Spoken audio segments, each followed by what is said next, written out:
Hey yo, this is Colin with the Life of Logos podcast. I've taken some time to curate this message to make it say what I think really needs to be said. There are certain people that come into your life for a season, a lasting impact. An impact that may echo throughout the remainder of your life. For me, this is the case of Marvin Scott. Marvin came into our school, high school, as a junior. Joined the football team. He played guard, I think. I remember he was on the line. Running back, we got to hang out quite a bit. After our senior season, he would walk home every day, which was like a 4-mile walk. I had a car, so I would take him home. We'd talk about the day or whatever was going on.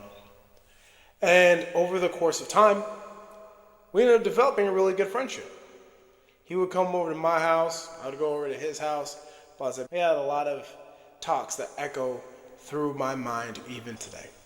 2021, he had 2 ounces of marijuana on him, pulled over by the police.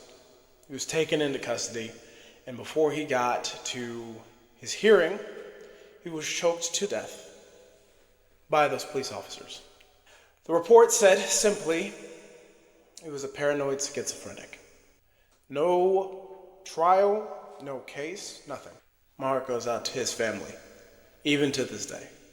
That is a tragedy. That is an absolute tragedy. And the reason I bring this up is in light of the recent killing of Renee Good.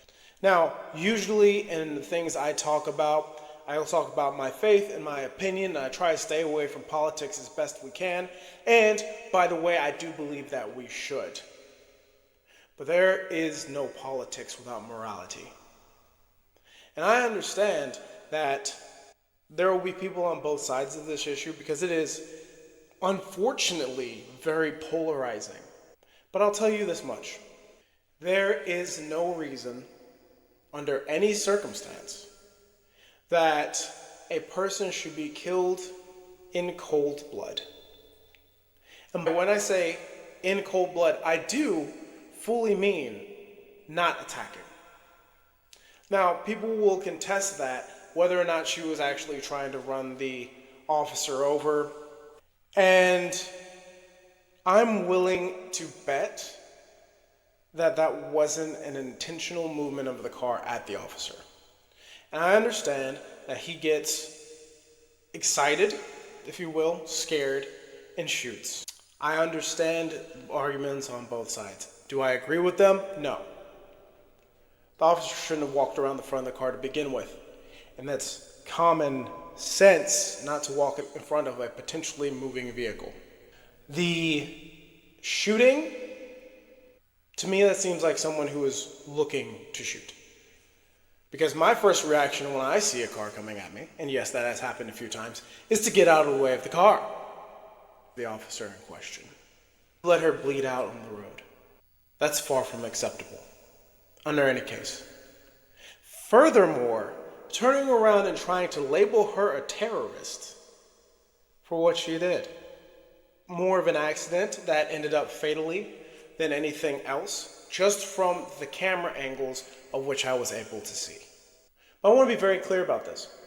A state-sanctioned officer, any capacity, taking the life of a person without due trial, and then turning around and labeling that person, the dead person, as a terrorist, as a schizophrenic, as a drug dealer, as a thief, as anything else, is the same song dance that America has been doing for generations.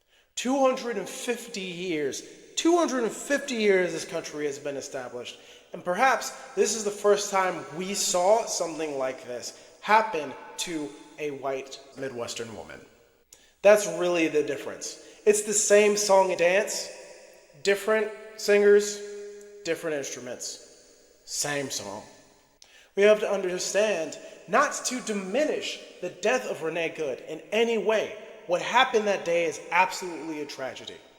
And don't be surprised. It's not the first time. And I guarantee you, beyond the shadow of a doubt, it won't be the last. This is the burgeoning of a revelation of what has been going on in this country since well before Emmett Till. You should remember their names. You should remember the names of anyone whom state authorities has killed without due process or justice. And the thing of it is we'll never know because the person who has the other point of view is dead. This is not new. And it's a tragedy. My thoughts, prayers, and condolences to Renee Good's family, to the child she dropped off to first class the day of, for all of the mothers who saw their sons go out, knowing that they would return, only to be met with a police report of him being shot or choked, squished in a dog pile, taken to a jail cell, and then sodomized with a broomstick.